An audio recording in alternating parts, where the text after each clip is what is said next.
Tumayo muna ang lahat para sa ating panalangin na pangungunahan ni Nicole. Amen. Maupo na ang lahat. Magandang araw, Jupiter. Kamusta ang bawat isa? May masakit ba ang ulo, tiyan? Mabuti naman kung ganun. May lumiban ba sa ating klase ngayong araw? Mabuti kung ganon at nagagalak akong matututo kayo lahat ngayong araw. Narito ang mga alituntunin dito sa silid-aralan, ang sigla. S stand for sumunod sa mga tagubilin ng guro. Itaas ang kamay kapag gustong sumagot. Gumamit ng magalang na pananalita. Linisin ang paligid at umupo ng maayos. Ayusin ang gamit sa silid-aralan. Bago tayo magsimula, balikan muna natin ang ating nakaraang aralin sa pamamagitan ng pagsagot sa mga tanong. Narito ang mga tanong. Ano ang kolonyalismo? Yes, princess? Tama! Ang kolonyalismo ay ang pananakop ng isang bansa sa ibang lupain. Pangalawang tanong. Sino ang mga bansang sumakop? Yes, Alaysa? Mahusay. Pangatlong tanong. Ano ang epekto ng kolonyalismo sa mga sinakop na bansa? Mahusay. Nagbago ang pamumuhay, kultura, at pamahalaan ng mga sinakop na bansa. Magaling. Bigyan nyo sila ng A clap. Alam nyo ba yun, class? Gayahin ako. 1, 2, 3. 1, 2, 3. A. Ayan. Ngayon naman, may inihanda akong isang aktibidad. Ito ay ang 4 Picks, 1 Word. Narito ang mga larawan. Bumuo ng isang salita na nakapaloob sa mga larawan. Nakabuo na ba ng salita? Mahusay. Ito ay ang nasyonalismo.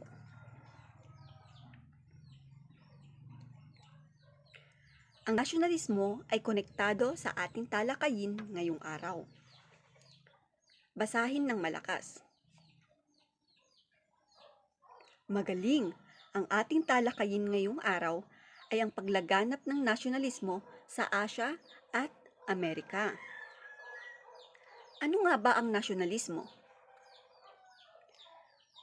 Basahin ng malakas at sabay-sabay. Mahusay! Ang nasyonalismo ay ang pagmamahal at pagpapahalaga sa sariling bansa. Ito ay damdamin na nagbubuklod sa mga tao dahil pareho sila ng kasaysayan, kultura, wika at teritoryo. Isa rin itong kilusan o paniniwala na layuning ipaglaban ang kalayaan, karapatan at pagkakaisa ng bansa. Naintindihan ba, class? Magaling! Paano naman ito lumaganap sa Asya at Amerika?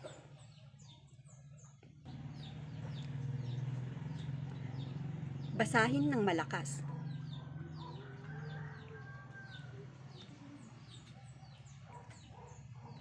Maraming salamat.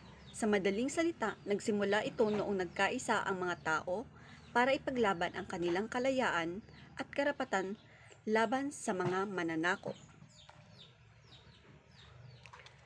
Lumakas ang damdaming makabayan at nagkaroon ng mga kilusan para wakasan ang pananakop sa Asya.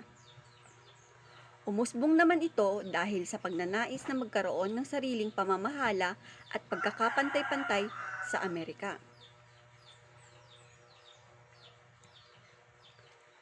Dahil dito, nagkaroon ng malaking pagbabago sa politika, lipunan, at kultura na humubog sa kasaysayan ng mga bansang nabuo sa dalawang rehiyong ito.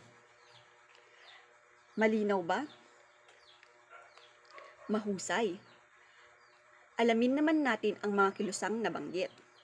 Narito ang Back to Africa Movement, United League ni Sun Yat-sen, Passive Resistance, Satyagraha.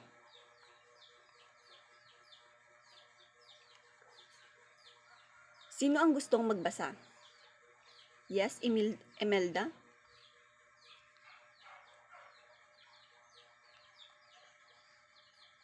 Maraming salamat. Ang Back to Africa Movement ay kilusang itinatag sa Estados Unidos noong ika-20 siglo ni Marcus Garvey. Layunin niyang ibalik ang African American sa Afrika para doon makamit ang tunay na kalayaan at pagkakapantay-pantay. Dahil gusto rin nilang buhayin muli ang kultura at kasaysayan ng Afrika. Naintindihan ba ang kilusang Back to Africa Movement? Mahusay. Tumungo naman tayo sa United League ni Sun Yat-sen. Sino ang nais magbasa? Yes, Franklin?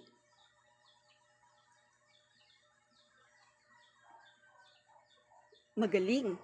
Ang United League ay tinatawag din itong Tong Meng Hoi, na itinatag ni Sun Yat-sen noong 1905. Gusto nilang pabagsakin ang dinastiyang Qing, itigil ang pakikialam ng mga dayuhan at magtatag ng demokratikong gobyerno sa China. At naging bahagi ito ng Rebolusyong Xinhai noong 1911.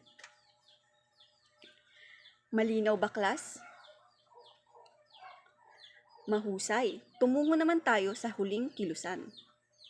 Ito ay ang Passive Resistance. Sino ang gustong magbasa ng huling kilusan? Yes, Maria? Maraming salamat. Ang passive resistance ay estratehiya ni Mahatma Gandhi para sa kalayaan ng India mula sa mga Ingles. Ang ibig sabihin ng Satyagraha ay lakas ng katarungan. Gumagamit sila ng di marahas na paraan tulad ng pagsuway sa hindi makatarungang batas. Boycott. Alam nyo ba ang boycott? Ang boycott ay hindi pagbili o hindi paggamit ng isang bagay bilang protesta. Kaya class, ang nasyonalismo ay mahalaga dahil ito ang nagtulak sa mga tao na ipaglaban ang kanilang sariling bansa at kalayaan. Malinaw ba at naintindihan? Magaling! Ngayon naman may inihinda akong isang aktibidad, ito ay ang graphic organizer.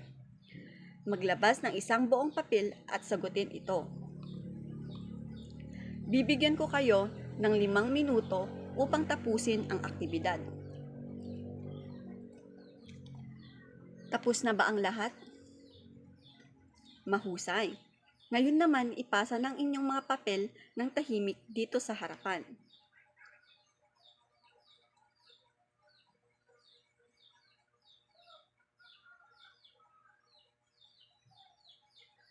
Maraming salamat sa pakikinig at sana'y may natutunan kayo sa ating talakayin ngayong araw.